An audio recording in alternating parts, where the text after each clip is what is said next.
మా ఛానల్స్ లో వ్యాపార ప్రకటనలు, ఇంటర్వ్యూల కొరకు మాకు వాట్సాప్ మెసేజ్ చేయండి 7799978978. Welcome to tree media devotional. అంకెల్లో అదృష్టం కార్యక్రమానికి స్వాగతం.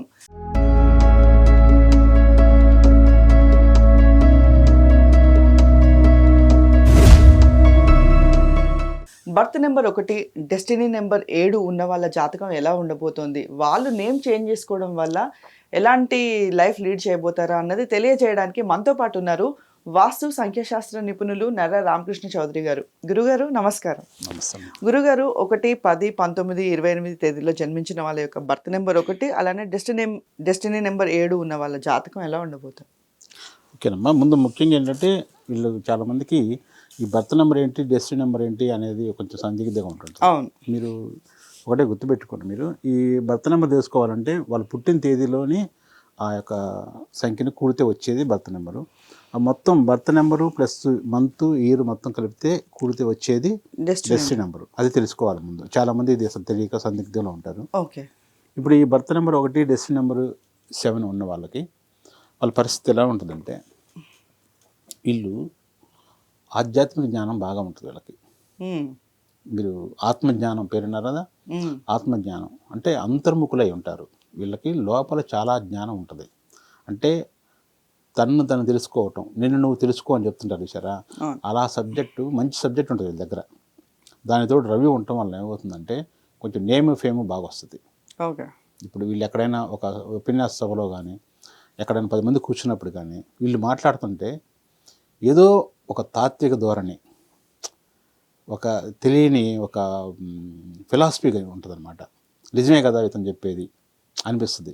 అప్పటి వరకు ఒక దుర్మార్గపు ఆలోచన ఉన్న వ్యక్తి కానీ, క్రూరంగా ఉండే వ్యక్తి కానీ, శాడిజంగా ఉన్న వ్యక్తి కూడా ఇతను చెప్తుంటే అప్పటి వరకు అతను ఉన్న ఒరిజినల్ క్యారెక్టర్ ఏదైతే అతను ఆలోచనని అది తీసేసి ఇతను చెప్పే ఆలోచనని లోపల ఫిల్ చేసుకోవడానికి అవకాశం ఉంటుంది. చాలామంది తాత్విక బోధనలు చేసేవాళ్ళు కానీ, ఆధ్యాత్మికంగా ఉండేవాళ్ళు కానీ, ఇలాంటి డేట్ ఆఫ్ బర్త్, ఇలాంటి డెస్టినీ నెంబర్ ఉన్న వాళ్ళకి చాలా బాగుంటుంది. అంటే వీళ్ళకి ఆత్మజ్ఞానం ఉంటుంది. అది ఎప్పుడైతే వీళ్ళు దానికి కనెక్ట్ అవుతారో, ఒక మనిషి అందరూ సమానమే, అందరు ఆత్మలు సమానమే, మొత్తం అందరూ ఒకటే అనేదానికి ఇదే నిదర్శనం. వీళ్ళు సోల్తో కనెక్ట్ అవుతారు. ఎప్పుడైతే సోల్తో కనెక్ట్ అయ్యారో వీళ్ళకి చాలా బాగుంటుంది, ఎదుటి వాళ్ళకి బాగుంటుంది, వీళ్ళకేమి ఉండదు. వీళ్ళు అసలు మనుషుల్ని ఎలా చూస్తారంటే, వీళ్ళతో ఎక్కువగా ఏంటంటే వీళ్ళు స్ట్రైట్గా ఉంటారు. ఏది కూడా వీళ్ళు చెప్పేదంతా స్ట్రైట్గా చెప్తారు. దానివల్ల ఏమవుతుందంటే వీళ్ళని శత్రువులకు కూడా చూస్తారు, అందరు నచ్చరు. ఇప్పుడు కొన్ని మనకి యథార్థం లోక విరోధం అని చెప్తారు కదా అని చెప్పేసి అట్లా వీళ్ళు కొన్ని స్ట్రైట్గా ఉండటం వల్ల చాలా ఇబ్బందులు ఎదుర్కొంటారు వీళ్ళు పక్క వాళ్ళతోటి, ఫ్రెండ్స్తో కానీ, లేకపోతే కుటుంబ సభ్యులు కానీ, ఏదైనా పనిచేసే చోట కానీ, జాబ్ అయినా ఏదైనా సరే, అందులో వీళ్ళకి వ్యతిరేకమైన శత్రువులు ఎక్కువగా ఉంటారు. ఇతను చెప్పేది వినటం వరకు బాగానే ఉంటుంది కాసేపు, కానీ అతని చేష్టలు కూడా అలానే ఉంటాయి. కొంతమంది ఎట్లా ఉంటుందంటే చెప్పడం ఒక రకంగా చెప్తారు, వాళ్ళు చేసేటప్పుడు సరే మామూలుగా వచ్చేస్తారు. ధైర్యంగా ఉండాలి, మనం ఎదుర్కోవాలి, మనం ఫైట్ చేయాలని చెప్తారు. కానీ వాళ్ళ వరకు వచ్చేసరికి ఎలా ఉంటుందంటే మార్పు వస్తుంది. అది మన ఇంట్లో ఉండకూడదు, పక్కింట్లో పుట్టండి అని చెప్పేసి అలా ఉంటుంది అనమాట. కానీ వీళ్ళు అలా కాదు, వీళ్ళు స్ట్రైట్గా ఉంటారు, వాళ్ళు చేష్టలు కూడా అలానే ఉంటాయి. దానివల్ల ఇబ్బంది అవుతుంది వీళ్ళకి. వచ్చేసరికి ఫ్యామిలీ పరంగా కూడా కొంచెం నేమ్ బాగున్నా కానీ, మనకు న్యూమరాలజీ ప్రకారంగా ఉన్నా కానీ ఫ్యామిలీ పరంగా వచ్చేసరికి కొంచెం డిస్టర్బెన్స్గానే ఉంటుంది వీళ్ళకి. విడిపోవటం, డైవర్స్ దాకా అలాగే ఉండదు. కానీ వీళ్ళ యొక్క లాజిక్స్కి ఏంటంటే అవతల వాళ్ళు తట్టుకోలేరు. ఓకే. వీళ్ళ లాజిక్ తగ్గట్టుగా ఎదుటి మనిషి ఉండాలి, ప్రతి ఒక్కటి లాజిక్ ఉండాలి చెప్తే, లేకపోతే వీళ్ళు ఒప్పుకోరు. అందుకని ఎదుటి మనిషి కొంచెం ఇబ్బందిగా ఉంటుంది. జనరల్గా ఒక మనిషి భావాలు ఎప్పుడు కూడా అందరికి కలవు. ఒక రిలేషన్ బాగుండాలంటే ఇద్దరు సమానంగా ఉన్నప్పుడు ఎప్పుడు రిలేషన్ నిలబడదు. ఒకరు ఆ స్థాయిలో ఉంటే ఒకరు ఈ స్థాయిలో ఉన్నప్పుడు నిలబడుతుంది. ఒకరు 55, ఒకరు 45 ఉన్నప్పుడు కరెక్ట్గా సరిపోయింది. ఇద్దరు 50% ఉన్నారనుకోండి, అది సరిపోదు. అది అట్లా వీళ్ళది ఏంటంటే కొంచెం ఆ ఇబ్బంది ఉంటుంది.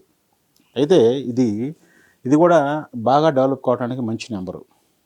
ఎట్లా డెవలప్ అంటే అతను నచ్చినట్టుగా చేయడానికి. ఇదే నెగిటివ్ నెంబర్ ఉన్న వాళ్ళకి ఏమవుతుందంటే వీళ్ళు నచ్చినట్టుగా వీళ్ళు చేయలేరు. ఇక్కడ క్వైట్ ఆపోజిట్లో ఉంటుంది అనమాట. వీళ్ళు నచ్చినట్టు వాళ్ళకి తెలుసు, వాళ్ళకి విషయం తెలుసు, నేను ఇదిగో ఇలా చేయాలని, కానీ చేయలేకపోతారు వాళ్ళు. అట్లా ఒక నెగిటివ్ నెంబర్ గల వ్యక్తి మనకి ఒక మనిషి తీసుకొచ్చాడు. ఎలా పరిస్థితుల్లో తీసుకొచ్చాడంటే, ఒక హాస్పిటల్కి వెళ్ళాం మేము వేరే చూడటానికి. వెళ్ళినప్పుడు నాకు తెలిసిన వ్యక్తి అక్కడే ఉన్నాడు. అంటే హాస్పిటల్లో ఏం ఇక్కడ ఉన్నామంటే మా ఫ్రెండ్ ఒక అతను ఇట్లా యాక్సిడెంట్ అయితే ఇక్కడ ఉన్నాడు, మీరు న్యూమరాలజిస్ట్ వాస్తు చూస్తారు కదా, అతను కనీసం ఈ మధ్య 4-5 సార్లు యాక్సిడెంట్లు అయినాయి, చాలా ఇబ్బంది పడుతున్నాడు, యాక్సిడెంట్ మీద యాక్సిడెంట్ అవుతూ ఉన్నాయి, అతని పరిస్థితి బాగాలేదు ఏంటని చెప్తే సరే తగ్గిన తర్వాత ఒకసారి తీసుకురామని చెప్పాను. వచ్చాడు. దాదాపు ఈ ఒక 3-4 ఇయర్స్లో 5-6 సార్లు యాక్సిడెంట్లు, మేజర్ యాక్సిడెంట్లు అయినాయి అతనికి, యాక్సిడెంట్లు అయినాయి. సరే అతను వచ్చాడు. వచ్చిన తర్వాత చూసాం, అతను చెప్తుంటే నేనే ఆశ్చర్యపోయాను. అంత జ్ఞానంతో చెప్తున్నాడు. ఇప్పుడు శరీరానికి ఇబ్బంది అయింది కానీ మనసుకేం ఇబ్బంది కాలేదు కదా, అతని తెలివితేటలు కానీ చాలా కష్టం. ఇప్పుడు కొంతమంది బాగా తెలివితేటలు గల మనిషితోటి పక్క మనిషి ఉండలేరు అక్కడ.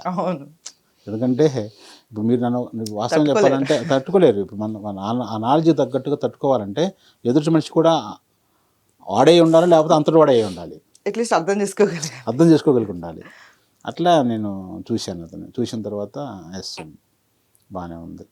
కాకపోతే అతను చేసేది అంతా కూడా చిన్న చేస్తుంటుంటాడు. అన్నీ ఎందుకు చేస్తుంటాడంటే ఎవరిని అతను ఒప్పుకోవట్లా. అతను వ్యాపారాలు చేశాడు, ఉద్యోగాలు చేశాడు, అన్నీ చేశాడు. సార్ నాకు ఏదో రకంగా నాకు మంచి జరగాలి సార్, నా వే ఇది కాదు అసలు, నేను చాలా ఉంది, కాకపోతే నేను చేయలేకపోతున్నాను, నాకు తెలుసు నేను ఏదో రోజు నేను అవుతానని, ఈరోజు కాకపోతే రేపటికైనా అవుతాను, ఏదో రకంగా నేను మాత్రం సక్సెస్ అవుతా, మంచి స్థాయికి వెళ్తా, నాకు తెలుసు, కానీ ఎట్లా అనేది నాకు అర్థం కావట్లేదు అని చెప్పేసి అన్నాడు. సరే అని చెప్పేసి ఒకసారి వాళ్ళ ఇంటికి కూడా వెళ్ళాం, వాస్తు కూడా చూసాము. యాక్సిడెంట్ కావడానికి ఒక రీజన్ ఉంది అందులో కూడా. అలా ఎప్పుడు నైరుతి పెరిగిపోవటం ఒకటి, ఈశాన్యంలో తగ్గి ఉండటం ఒకటి, ఇలా జరిగినాయి. అందులో జరిగినప్పుడు ముందు ఇమీడియట్గా చేసుకోమని చెప్పాం. కేవలం దాని నుంచే పెద్ద ప్రమాదం తప్పించుకున్నాడు అతను. మామూలుగా మనిషికే ప్రమాదం అయ్యేది, అలాంటి వాటి నుండి తప్పించుకున్నాడు. సరే అదంతా క్లియర్ చేసుకున్నారు వాళ్ళే. అది సొంత ఇల్లు కాబట్టి చేస్తున్నారు. అద్దెలు అయితే ఇంకో మళ్ళీ ఇల్లు మారాలి, అతనికి ఆ యోగం ఉండాలి. కొంతమందికి దోషం ఎక్కువ ఉన్న వాళ్ళకి వాళ్ళు తెలిసి కూడా మా ఇంట్లో వాస్తు దోషం ఉందని తెలిసి కూడా అద్దె నుంచి మారలేరు. అంటే దోషం ఎక్కువగా ఉన్నప్పుడు మారనివ్వదు అది. అది కూడా ఒక యోగం ఉండాలి. తెలుసు కొంతమంది, చాలామందికి. ఇప్పుడు చైన్ స్మోకర్ ఉన్నాడు, అతను నేను సిగరెట్లు ఎక్కువ తాగితే ఇబ్బంది అనే సంగతి తెలుసు అతనికి. ఎక్కువ డ్రింకర్ బాగా డ్రింక్ చేసేవాడు ఉన్నాడు, ఎక్కువ తాగితే ఇబ్బంది అనే సంగతి కూడా తెలుసు, మానలేరు. అంటే వాళ్ళకి ఆ దోష ప్రభావం ఎక్కువగా ఉంటుంది. అట్లనే ఇప్పుడు వీళ్ళ సొంత ఇల్లు వెంటనే ఇమీడియట్గా, అంటే ఇతనికి బలమైన సంకల్పం ఉంది లోపల, ఏది నేను పెద్ద స్థాయిలోకి వెళ్ళాలి, ఫైనాన్షియల్గా బాగా స్థాయికి వెళ్ళాలి, ఒక వ్యూ ఉంది అతనికి. విజువలైజేషన్ బ్రహ్మాండంగా ఉంటుంది. అతను ఎట్లా విజువలైజేషన్ చేసేవాడు అంటే చెప్పేవాడు నాతోటి, ఒక పెద్ద ఫార్చునర్ కారు, బ్లాక్ కారు, అతను మనసులో ఊహించుకునేవాడు, నాకు చెప్పాడు అంతా. బ్లాక్ కారు, నా నెంబర్ కూడా దాంట్లో నెంబర్ కూడా వేసుకునేవాడు, 1 నెంబరు వెనక కారు మీద గోల్డ్ కలర్ నెంబర్ ఉండాలి, నేను వెళ్ళాలి, నాకు వెంటనే 1-2 పక్కన నాకు సపోర్టర్స్, నేను కారు దగ్గర నేను వెళ్ళే అది ఫ్యాక్టరీ కావచ్చు, సంస్థ కావచ్చు, ఇన్స్టిట్యూట్ ఏదైనా కావచ్చు, నేను వెళ్ళగానే పీన్ రావాలి, టక్కున డోర్ తీయాలి, నేను తీసుకొని వెంటనే ఆఫీసులకు వెళ్ళాలి, మొత్తం చూడాలి, వెంటనే వాటర్ రావాలి, కాఫీ రావాలి, టీ రావాలి, ఇలా ఊహించుకుంటున్నా సార్ నేను ఇదని చెప్పాడు. ఎస్ అలానే ఉండమని చెప్పాను. అలానే ఉండు, నీవు ఏదైతే అనుకుంటున్నావో అది జరిగిద్దని చెప్పాను. సరే వెంటనే ఎంత మార్పు చేసాము, పేరు ఒకటి మార్పు చేసాము, చిన్న రెమెడీస్ ఉంటే పర్సనల్గా మనం చెప్పి చేయించాము, అయిపోయింది. ఏం చేయొద్దు అని చెప్పాను. ఇప్పుడు ఏదైతే నువ్వు చిన్న చేస్తున్నావో అవి చేయొద్దు, ఆ కంఫర్ట్ జోన్లో ఉండొద్దు, కొద్ది రోజులు ఖాళీగా ఉండు, ఏం చేయొద్దు. ఇంట్లో వాళ్ళకు కూడా చెప్పాను, మీరు ఆయన ప్రెజర్ చేయొద్దు, ఏం చేయట్లేదు ఎట్లా అని చెప్పేసి.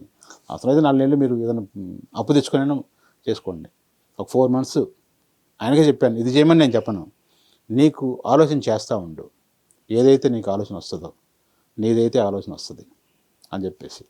ప్లస్ నీ ఆలోచన తగ్గట్టుగా నీకు మనుషులు పరిచయం అవుతారు.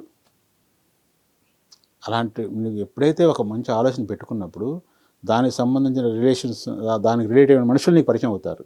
పరిచయం అయిపోయి వాళ్ళు మాట్లాడటం, వాళ్ళు తీసుకెళ్ళటం, నీలో ఆ భావన కలిగిస్తారు, ఏదైతే నువ్వు చేయాలనుకుంటున్నావో అది కలిగిస్తారు.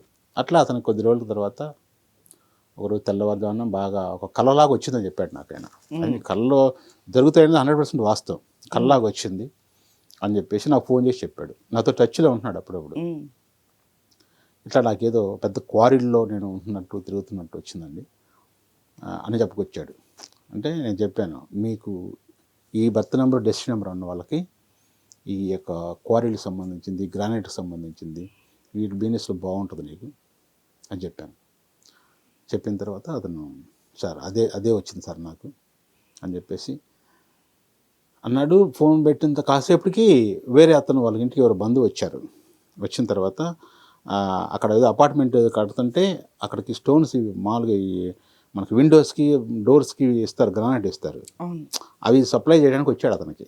వచ్చి వీళ్ళు దగ్గరే అని చెప్పేసి ఇక్కడికి వచ్చాడు కలవటానికి. అప్పుడు చెప్పాడు అది మాట్లాడుకున్నారంట తర్వాత, ఇట్లా గ్రానైట్ ఇది చేస్తున్నాను అది అని చెప్పేసి. అంటే ఇతను వెంటనే నేను ఫోన్ పెట్టగానే జరిగింది అది. ఓకే. వెంటనే అతను అంతా మాట్లాడి నా గ్రానైట్ బిజినెస్ బాగుంది అని చెప్పేసి ఇతనితో పాటు వెళ్ళిపోయాడు. బైక్ మీద వెళ్ళిపోయారు. వెళ్ళిపోయిన తర్వాత క్వారీల దగ్గరికి వెళ్ళడం అదంతా ఒక 10 రోజులు 15 రోజులు సెర్చ్ చేశాడు బాగా.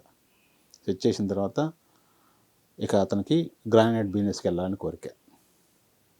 గ్రానైట్ బిజినెస్కి వెళ్ళాలని అతనికి దాంట్లో మళ్ళీ ఏం చేయాలి, గ్రానైట్ మార్కెటింగ్ చేయాలా, గ్రానైట్ ఫ్యాక్టరీ లాగా పెట్టి స్టోన్స్ కట్ చేసుకోవటం ఆ బిజినెస్కి వెళ్ళాలా, దానికోసం మళ్ళీ నాకు ఫోన్ చేశాడు. నేను ఒకటే చెప్పాను, ప్రతి ఒక్కదానికి నేను దగ్గర నీకు